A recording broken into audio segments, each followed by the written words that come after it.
welcome to our friends online.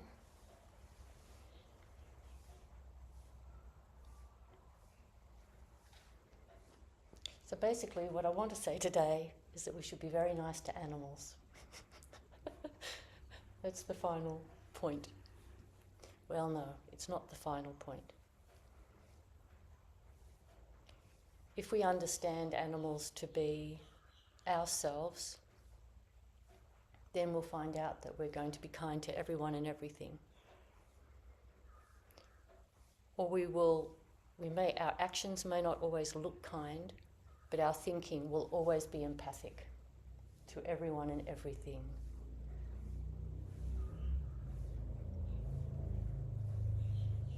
So the Buddha taught that there's suffering, there's a cause of suffering, there's a way to cease suffering, and that the cessation of suffering is made possible for us by following the Noble Eightfold Path.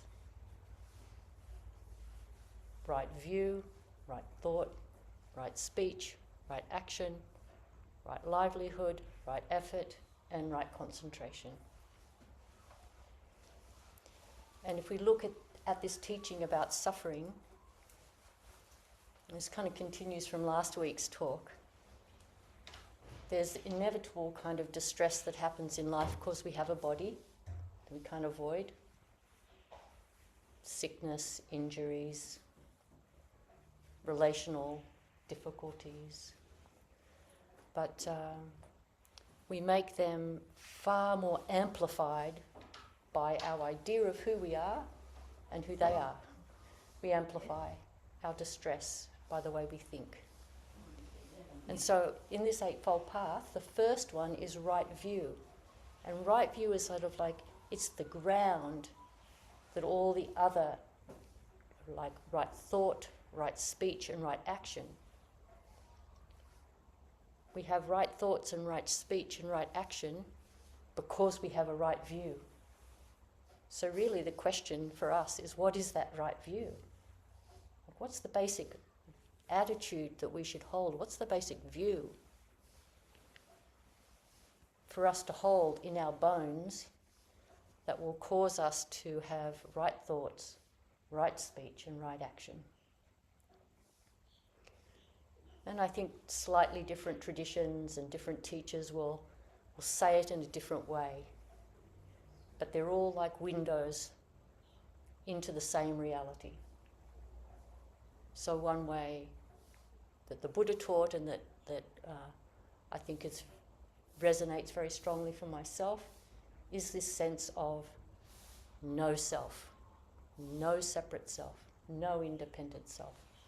To really examine who am I, what am I? When we look very closely at who am I, what am I, we can't quite find a boundary anywhere.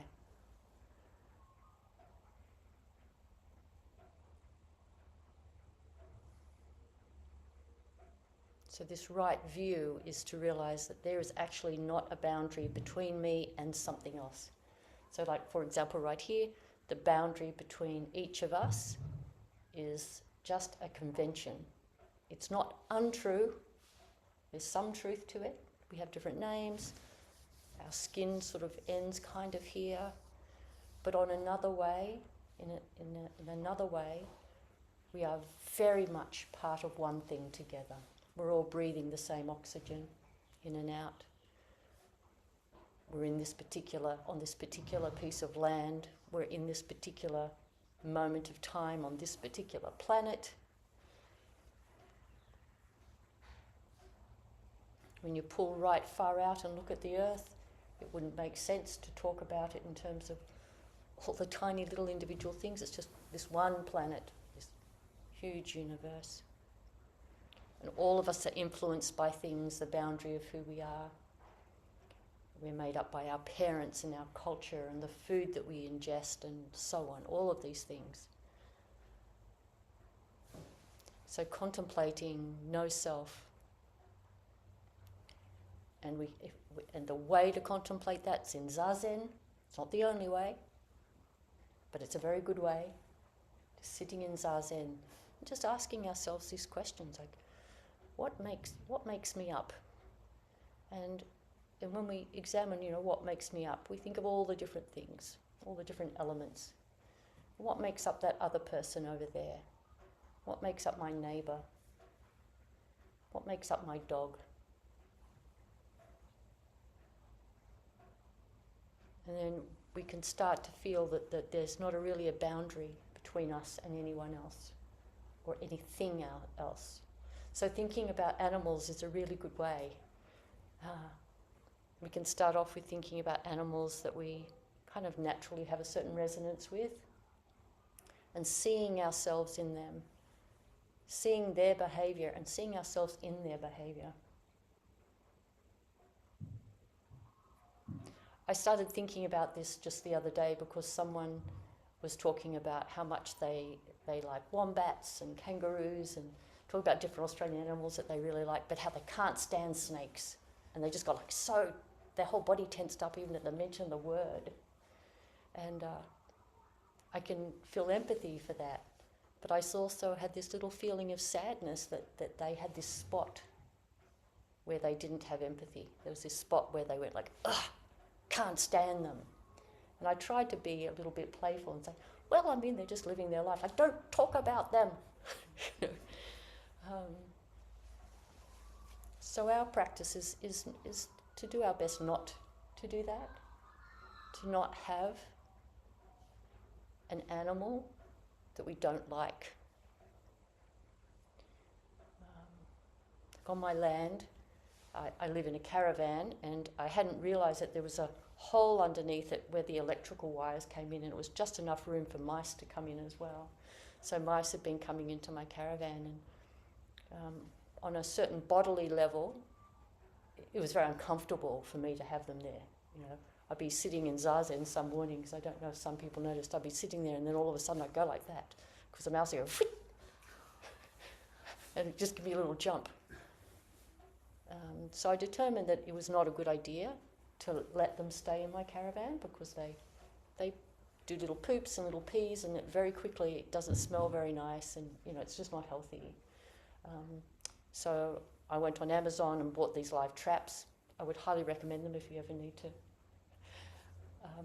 encourage mice not to be where you are. Simple little traps, just little plastic. They run in one end, and you have a little bit of food, and when they land on that little lever where the food is, the door just shuts behind them. So I bought 2 of those traps and caught the mice, and then all I needed to do was the next morning just go for a walk for about 5 minutes and then just let them out.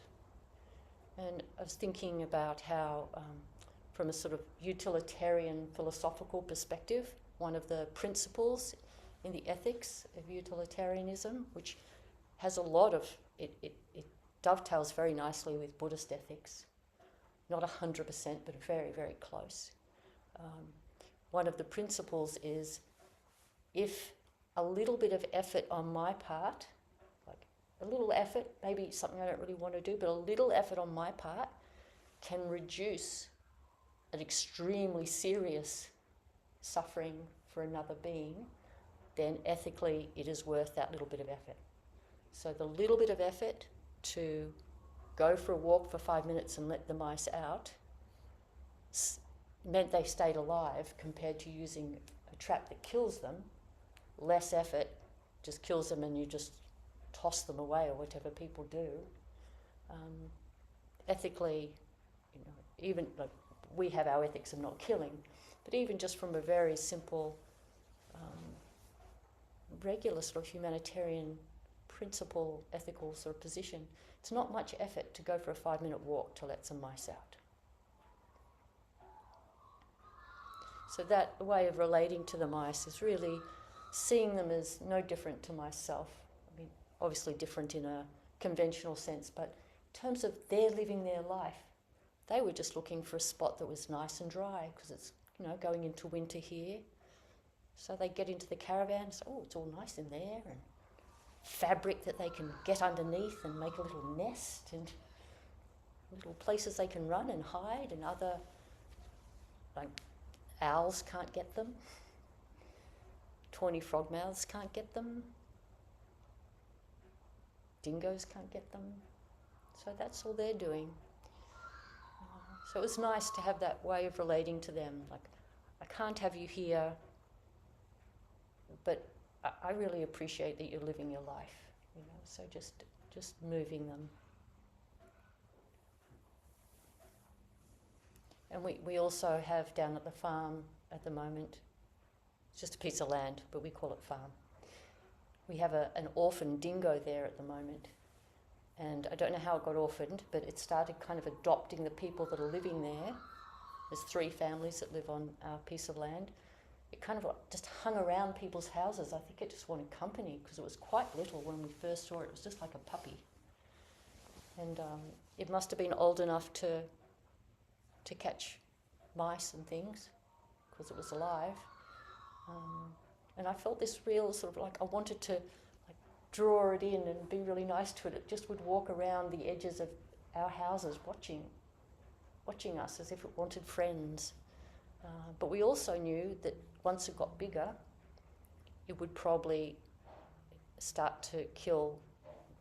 One of our neighbours has got sheep, and they have sheep basically primarily for fire protection to keep the grass down all around their place. And it did actually stop that. It was part of why they didn't lose their house in the Black Summer fires.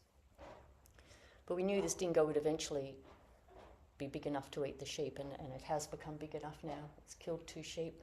So now there's the sort of ethical dilemma of what to do about this. Because, one, it's not so nice for sheep to get mauled, and it takes a little while for them to die when the dingo attacks them.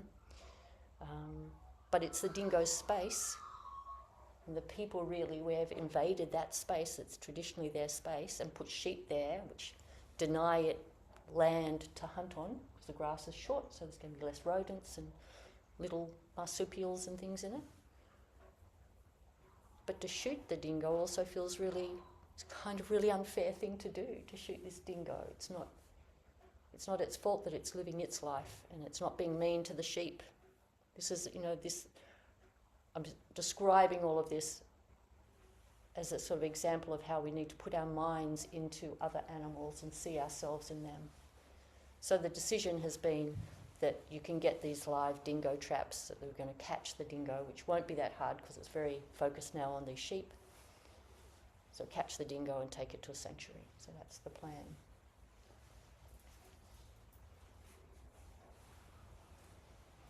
So it's good for us to look at where do we have trouble feeling ourselves in another species. When we see a spider, do we have an aversion to that spider? And even if we do for a few seconds, can we just go, well, it's just doing what spiders do. It's making a web, it's catching flies, it's doing what it needs to do. None of these animals are ever doing anything to be malicious. And when people talk about sharks as being killers, it's such an unfortunate way to talk about them because they're just simply living their lives. They're not infesting any waters, they're just living in the water. And we're just going in there. They're just doing their life. All of these animals are just doing their life, just like we're doing our lives. So we can practice noticing where are the limits of our capacity to see ourselves in other beings.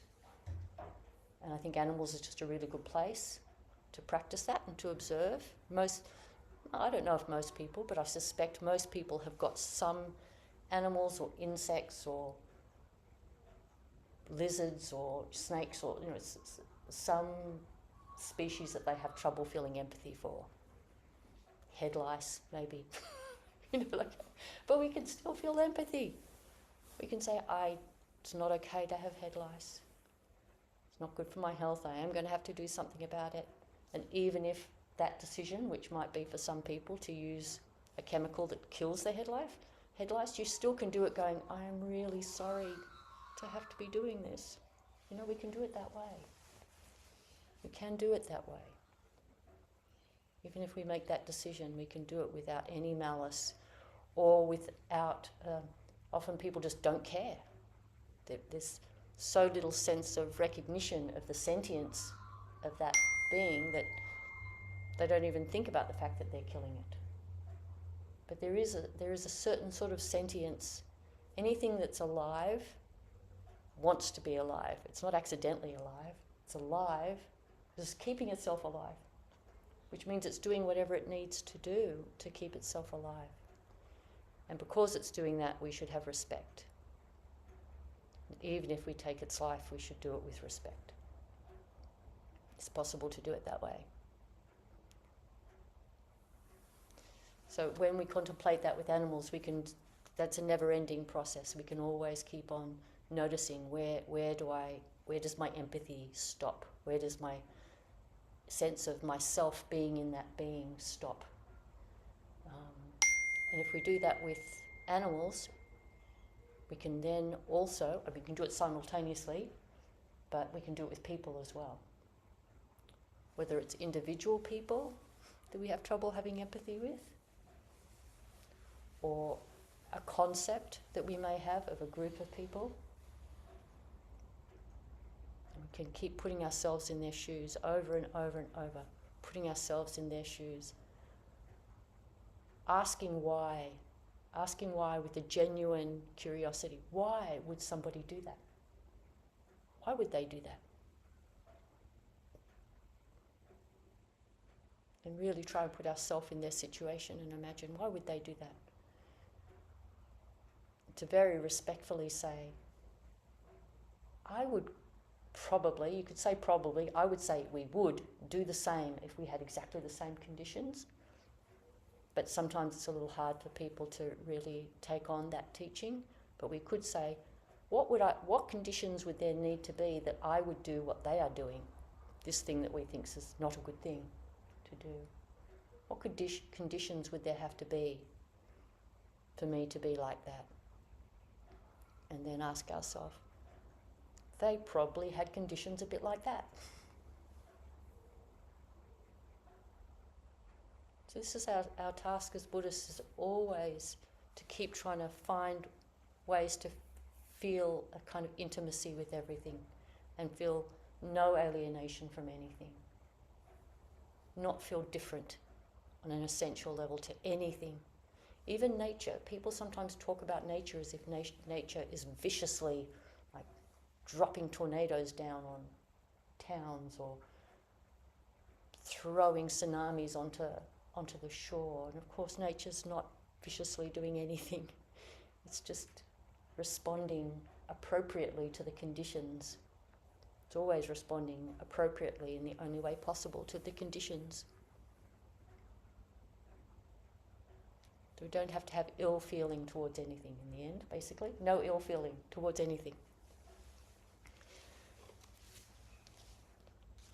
I always write notes and then I never look at them.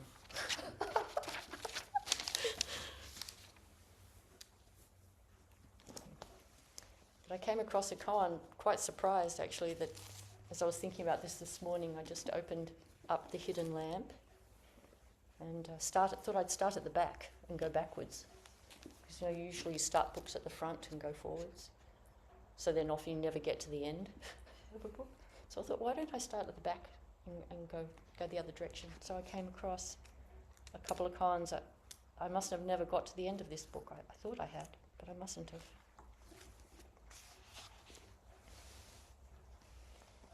This is a collection of koans, some quite ancient from Buddha's time and in China and Japan, and some in the West. And this is one, both a contemporary 20th century, both India and the United States. And it's called Dipa Ma and the Thief. And Dipa Ma was an Indian Theravadan nun, great teacher, who in fact was the teacher of some of the great American teachers, Sylvia Bornstein, Jack Cornfield, Joseph I've written it down here, Goldstein, Sylvia Bornstein, it's hard to, sometimes I mix the two up, and Sharon Salzberg, some of the great teachers in the United States. She was their teacher. So here is a koan story. a student of Deepa Ma had his radio stolen from his car, something that had happened to him several times before. When he told Deepa Ma, she burst out laughing. "What's so funny?" the student asked. Deepa Ma answered, "You must have been a thief in a former lifetime. How many more times do you think you will need to have your radio stolen? What did you do? What was your reaction when the car was broken into?" The student replied, "I was really angry because it's happened so many times." She looked at him in amazement. "You mean you didn't even think about the man who took your radio? How sad his life must be?" She closed her eyes and started chanting quietly to herself, offering metta for the thief. So there's, there you can see that she just, her first thought was, oh, why would someone steal a radio from someone's car? Why would someone do that? This is the kind of really genuine why that it should just come, with practice, will just come to us without even trying. We'll hear about something and we'll straight away think why, and then we'll come up with a temporary hypothesis. We don't have to be accurate, just empathic, a temporary hypothesis, and then we don't feel anger, and then we don't feel confusion. Why would someone break into someone's car and steal a radio? Well, I don't think it's very hard for us to come up with some theories. We could guess pretty quickly they're probably poor. They may have addiction. They're probably the main reasons. Why is someone poor? It's never really anybody's fault. There's a lot of injustice and unfairness in this world economically, and people are usually poor because their parents are poor. People don't move up and down the classes very much. It's always the exception. The greatest predictor of what our financial position will be in life, by far the biggest prediction, is our parents, what position they were in. Not always, of course, but mostly. So if someone's poor, they probably were raised in a fairly poor situation. Poverty creates lots of trauma.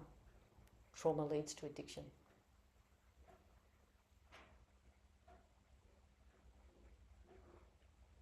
So we should never feel malice at thieves.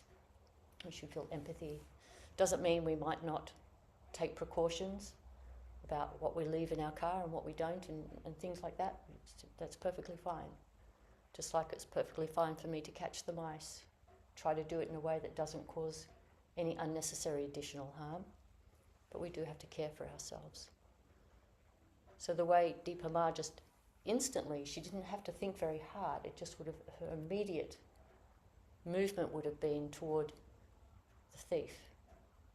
But also, in a story like this, we don't want to then not have empathy for the man who got angry. The man who got angry about his radio being stolen would also need to say, why would you get angry? Well, you get angry because you had a bit of a detachment to your radio, which is understandable. And you hadn't yet fully internalized this teaching of feeling empathy for those who do you harm. So we can have empathy for that and understanding for that, and that we would be the same if we had their life. This is what's over and over and over. We would be the same if we had their life. If I was this orphan dingo, I would have caught that sheep and killed it. If I'd been an orphan dingo. If I was poor and had addiction and lived on the streets in San Francisco, I most certainly would probably be quite adept at stealing things from cars, because you'd need to stay alive. It's not that it's okay to do, but it's understandable to do. So we want to be thinking like this all the time, and we've got, all through the day, we have plenty of time to contemplate like this.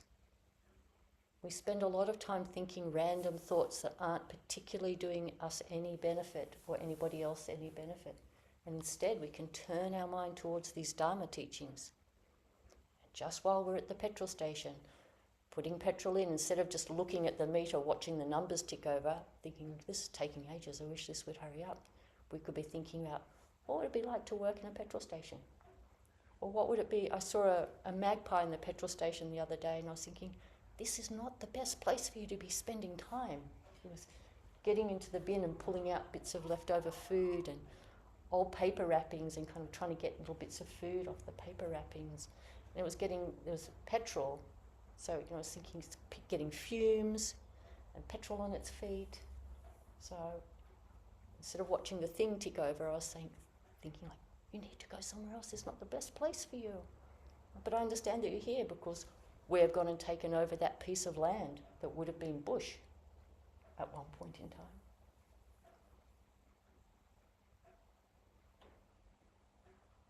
So I'll read one more koans. This is really the sense of this practice that we're doing.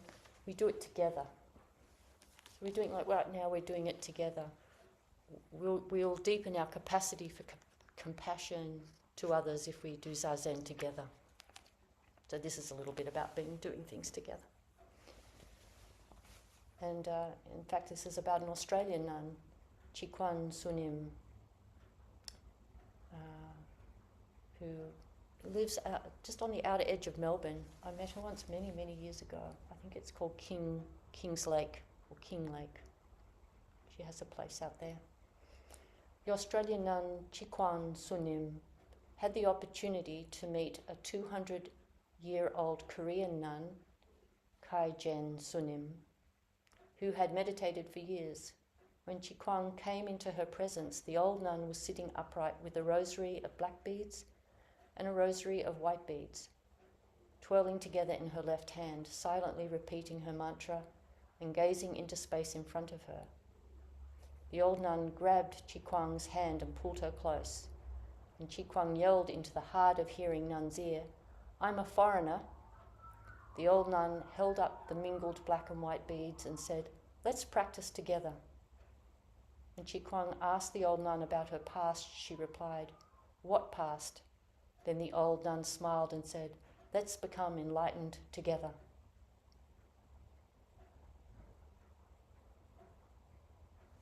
I just think this is just sort of a lovely exchange, a very intimate exchange between an Australian, a younger Australian woman, and a very old Korean nun. And yet the Korean nun just instantly felt connected with her. Let's practice together. Let's get enlightened together.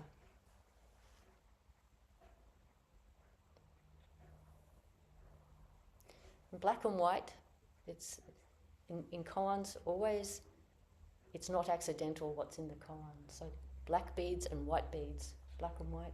Black and white are often used as representing form and emptiness, the two teachings of Buddhism. Form, I am here, my name is Neti. Empty, black is often the empty. I can't find myself. I can't find the boundary of myself and anybody else. I'm actually the whole works. I'm everything. They're the two teachings that we hold simultaneously. Form and emptiness, black and white beads.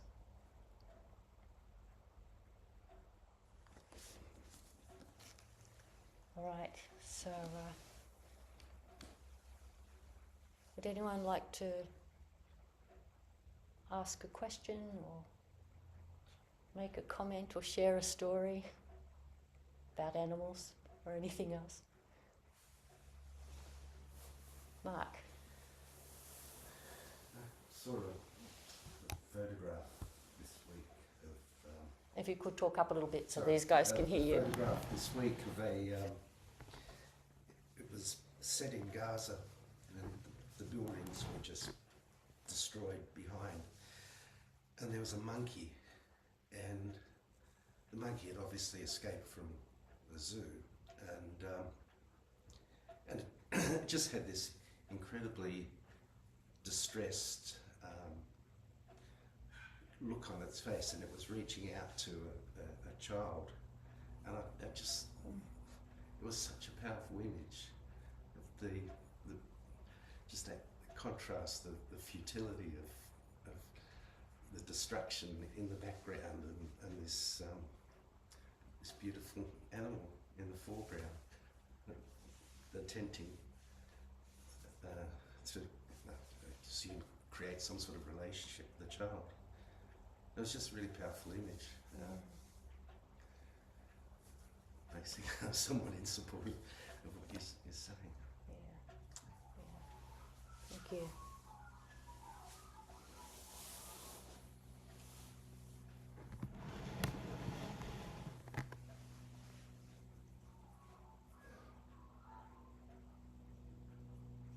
Bill?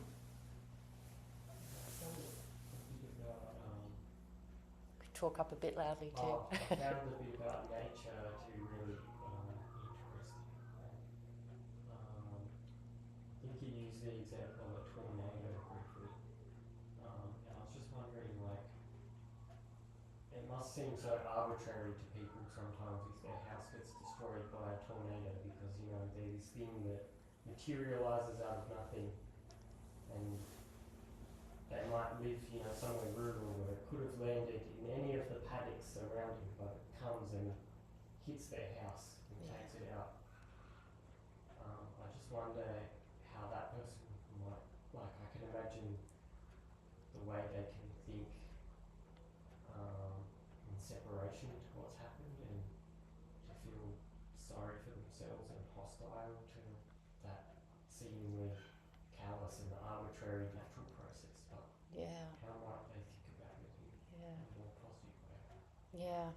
So just in case you couldn't hear that online, Bill was wondering about when a tornado hits so precisely, because they're so narrow, they can go like through a town and one house will be fine and one house will be fine and the one in the middle will be obliterated, a whole line of them will be obliterated. How to think about that, it's hard not to, well, you said sort of feel a bit sorry for yourself. Well, I mean, I guess in a way, I've had my own experience of that with the Black Summer fires. We lost our house. And the thought that I had straight away is, there's no reason why it shouldn't have been my house. Because in terms of cause and effect, the tornado touched down exactly there because it did touch down exactly there because of just the way the air pressure was and the moisture and the wind. I mean, you know, nothing's actually random. Things just appear random, but of course there's all these causes and conditions that make something happen the way it happens. I think often people are trying to find some kind of moral logic, and of course there often isn't any moral logic involved. The tornado doesn't take out that house because those people were unkind or something. But sometimes people do think that thought, and it's very painful. I find it painful when I hear people blaming themselves for something, like I must have done something wrong, that the fire took my house or that the tornado took my house. But for me it was like, well, it was just like, literally it's just the way the weather went.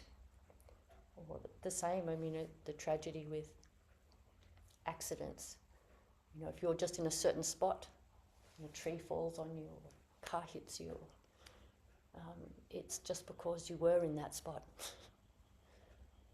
Not because you did anything wrong, but you just were in that spot, and the tree was in that spot, or the car was in that spot. And I think that's where people get tripped up, as they're trying to think that there is some kind of moral balance, that everything will work out on some kind of moral scale. Whereas I think that's not really the Buddhist teaching in that sense.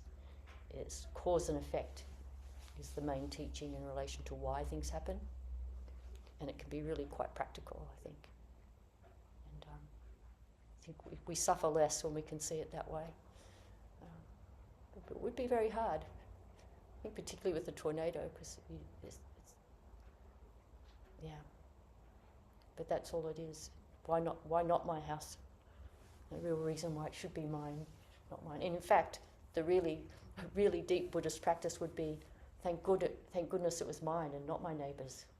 That would really be the best. Thank goodness they didn't lose their house. Wouldn't that be wonderful if we could really think like that? And I suppose going back to the animals, when you see it hit your house and not the paddocks around, you can, you know, empathy for other beings, but if been in the paddocks nearby, it probably would have upheaved some animals' little houses and things like that. Yeah, yeah, yeah, yeah.